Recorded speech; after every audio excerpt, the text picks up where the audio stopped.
Ensuite, il y a un vocabulaire sur lequel je veux que vous soyez au clair tout de suite. C'est que, par exemple, on va vous demander M et l'image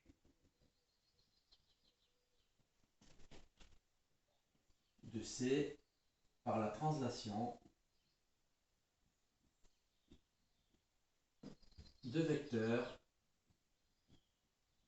AB. Alors, si je fais une figure,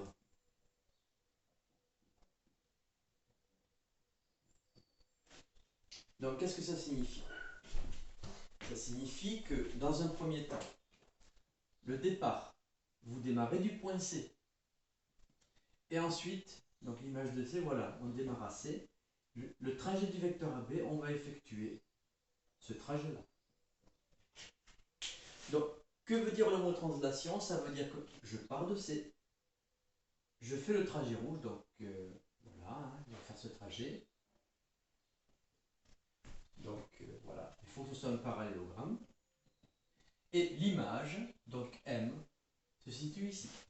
Donc M est l'image de C par la translation de vecteur AB. Après l'exercice 3, le reste, ce n'est ni plus ni moins que les mêmes types de constructions que je vous ai expliqué précédemment.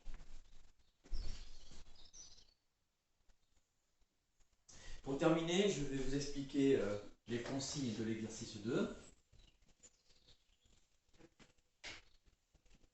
Donc, dans l'exercice 2, qu'est-ce qu'on vous dit? On vous demande si les égalités sont vraies. Donc, je vais vous donner un exemple. En général, voilà, vous avez des points qui sont disposés de cette façon.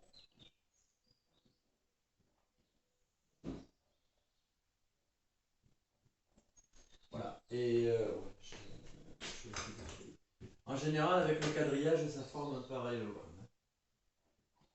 C'est souvent dans le premier exercice. Et on vous dit l'égalité, donc AN égale, donc on va dire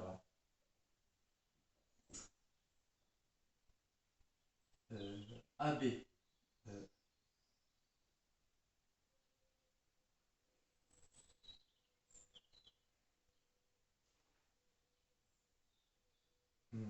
égale, allez, on va dire BM plus B plus AB. Est-ce que cette égalité est vraie? Donc, dans un premier temps, en fait, je démarre du point A. Il faut voir si le point N d'arrivée se fait par ces trajets. Donc, dans un premier temps, donc, je marque le trajet BM. Dans un deuxième temps, je trace le trajet AB. Donc, je pars ici du point A. Donc, le point A, si je fais le trajet AB, je vais faire ce trajet.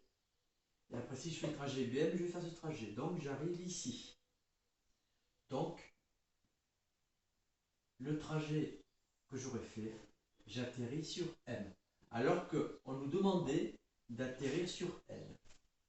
Donc voilà, si l'égalité vous fait atterrir sur le point demandé, l'égalité est vraie. Si elle vous fait atterrir ailleurs, l'égalité est fausse. Un dernier exemple pour vous expliquer, voilà, la question est la même, mais elle est posée différemment. Donc par exemple, voilà, ici,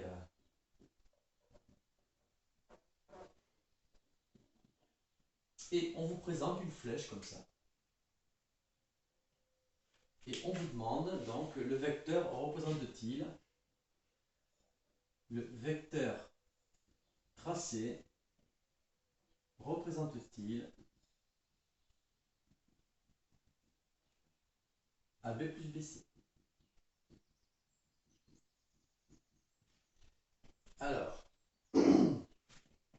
ici, eh bien, le vecteur rouge est tracé, je vais tracer AB plus BC. Donc, AB plus BC, j'ai d'abord AB. Donc, je fais AB, je fais ce trajet-là. Ensuite, plus BC. Une fois que je suis là, je trace BC. Bon, je vais changer la consigne parce que cet exemple est un peu trop simple et je préfère vous expliquer qu'un cas général.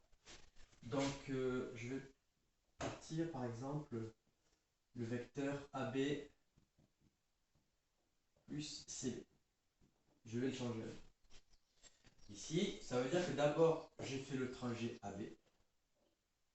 J'arrive ici.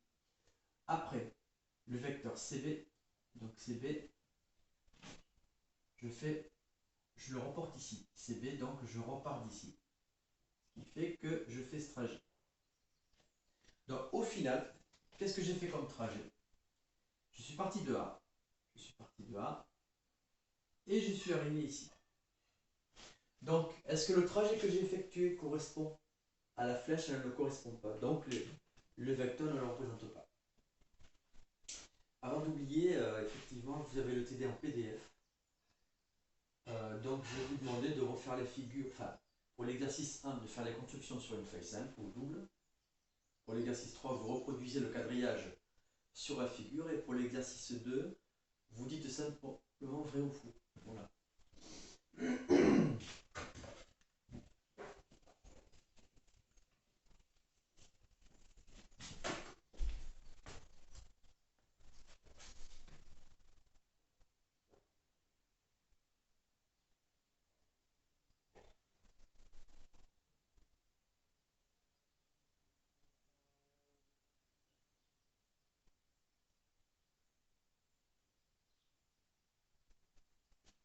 Pour l'exercice 2, je vais faire un deuxième exemple, parce que peut-être que c'est pas forcément évident pour tout le monde. Donc je prends par exemple, voilà, là je fais un exemple.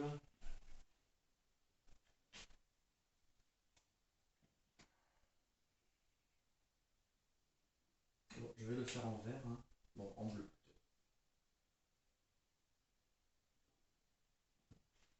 Donc bon, ici la question va être, est-ce que la flèche va représenter AB plus AC? Donc, je vais tracer AB.